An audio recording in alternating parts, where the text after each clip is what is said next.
West Ham versus Manchester United. What a match. What a game. Shegun, what do you think about the game? It was a very boring match. So, but at the end of everything, Manchester United lost because truly there was no way for them to win that match. There was no way. You just keep your thoughts.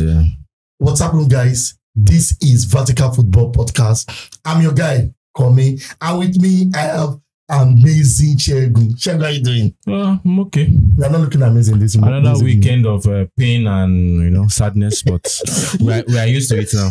You know, there was one comedy skit like that the guy said, if you want to become more of a man, just watch more of Man Utd. That's the truth, yeah. So you mean Manchester United ball game is meant for men? It's meant for men, really. Because every week, disappointment upon disappointment. So it takes courage and strength to be a Manchester United fan. Exactly. And before we go to the 5 things we learned today, and the excitement when we equalize the goal, when Manchester United equalize the goal, that excitement during the match, all the fans. Do you think Manchester United fans now believe themselves to be a mid-table team? Yeah, that's one of the things you get when you are using a mediocre, a mediocre manager, because the fans begin to forget what Manchester United is. A draw for Manchester United normally should be a loss, but when you equalize, you equalize against West Ham. A West Ham that is not so much of a good team this season. You equalize and you see Casemiro, a whole experienced player, jumping like a 2-year-old baby.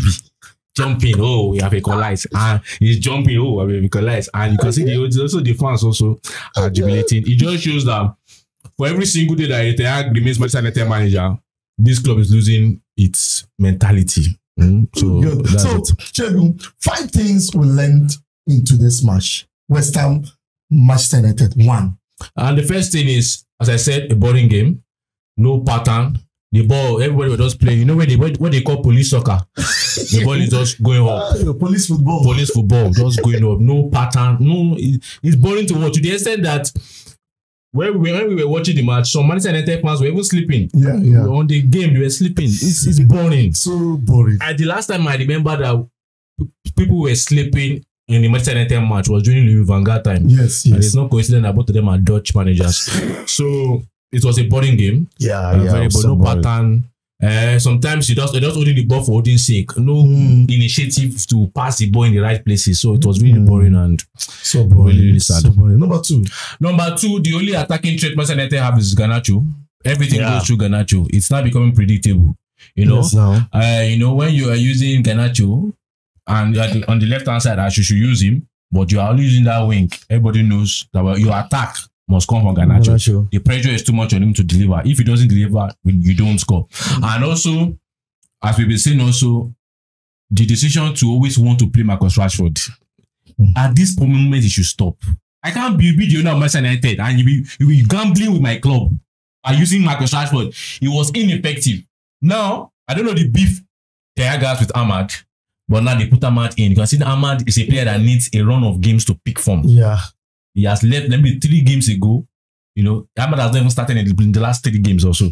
So that form is gone. So you can see today there was not really much you could do because you're just beginning him off. Even against Fenerbahce in the midweek, you didn't want to play him if Anthony did not have injury. So you can see this kind of thing. So it's really sad to see, but I think that's the second thing. The third thing I would say is Dalot is a disappointment.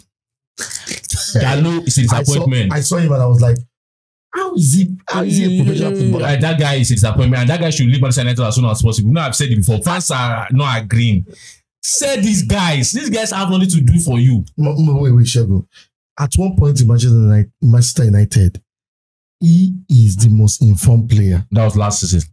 But something happened this season, and we don't understand. The guy is not good enough. He is good. Maybe something was missing. Maybe the information. The instruction is getting from the manager. The issue with Dalot this season is not even about information. It's about concentration. It's about where and when to put his energy. For example, Dalot had a very good chance today. Yeah, him and the post. Yeah. Just bury it in. He played it up. These are the simple things. As a footballer, you should know your weight of pass. You should know the weight of touch. You should know what amount of touch you should apply to the ball to get it in the right direction. Professional footballer, you play the top. No, that's number one. Wasted chance. Let's assume you are a defender, but they tell you are an attacking defender. We can't put it on him that way. Okay, but the likes of Arnold, the likes of Rhys James will bury it, but no problem. Okay, go. Defender, Secondly, the Somerville goal. Yeah. First goal for he was strolling. That's a painful thing. The same thing they did against Fenerbahce. The same thing they did against Tottenham. Yeah. So it's losing concentration at very, very important times. And one thing a footballer need to have is concentration. When you cannot be concentrated, that's why Ramsdale left Arsenal.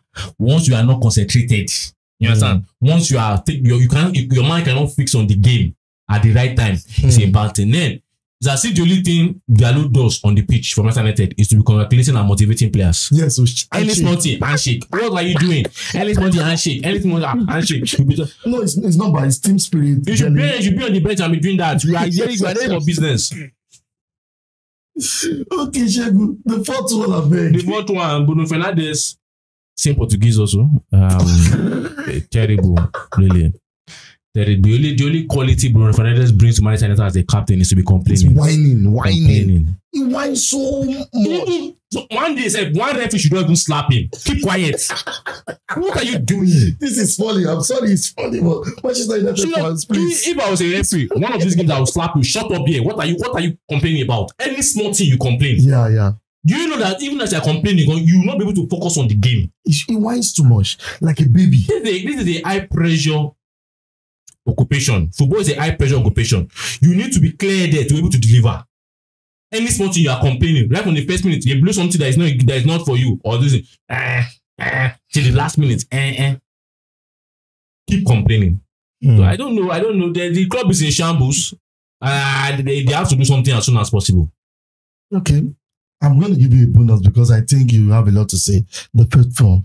The fifth one, I would say that that penalty was not a penalty. But we know what I want to believe and console myself that referee was a Man United fan and wanted them to sack Ten Hag. But apart from that, that was not a penalty. That's not a penalty. It was the player that was in quote was fouled. His hand has touched the ball before the contact between the elite, and you wasted time on that monitor. You still give it a penalty. It's not a penalty, but let me console myself by saying that the referee is like a Man United fan and they wanted to sack Ten Hag, so maybe that's why I gave it. Okay, finally, bonus point. What do you think Manchester United should do? It's just one thing. Erik Ten Hag must go. But have you not noticed that it's a pattern? Now another manager will come in, then you start all over again. I believe it's not going to be a pattern because there's a new leadership. Okay.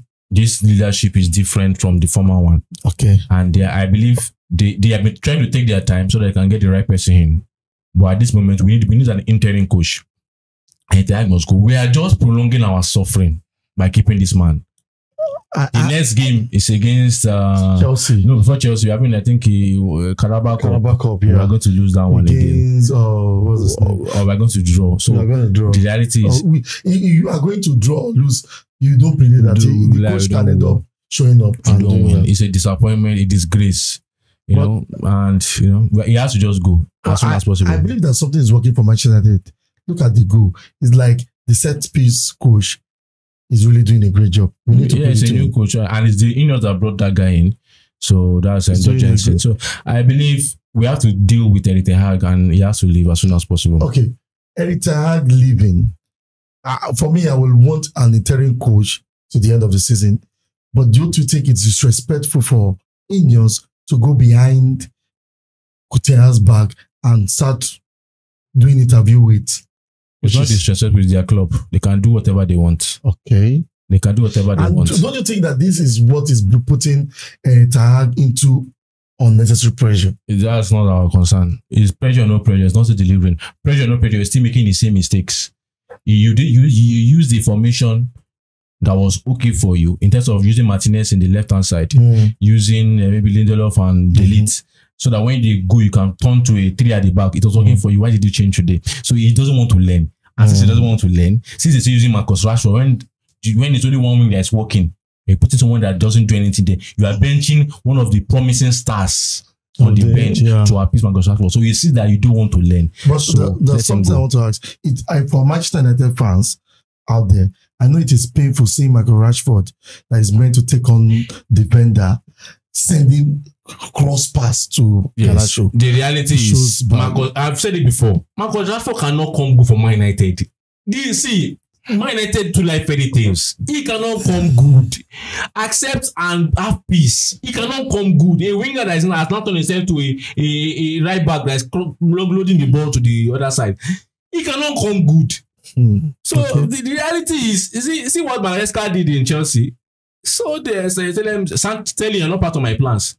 Man United do the same thing for Rashford. Let him go. He cannot come good, and he doesn't care. You lose, you don't lose. I will collect my money. All right, guys. It's a painful one to all Manchester United fans. To all Manchester United fans, please take heart. This is just the beginning. I know better days are coming, but please don't look at the whole storm around you. United, you stand. So we meet again. Stay fixed to Vertical Football, and don't forget to subscribe, like, and hit the notification button. Thank you. Bye-bye.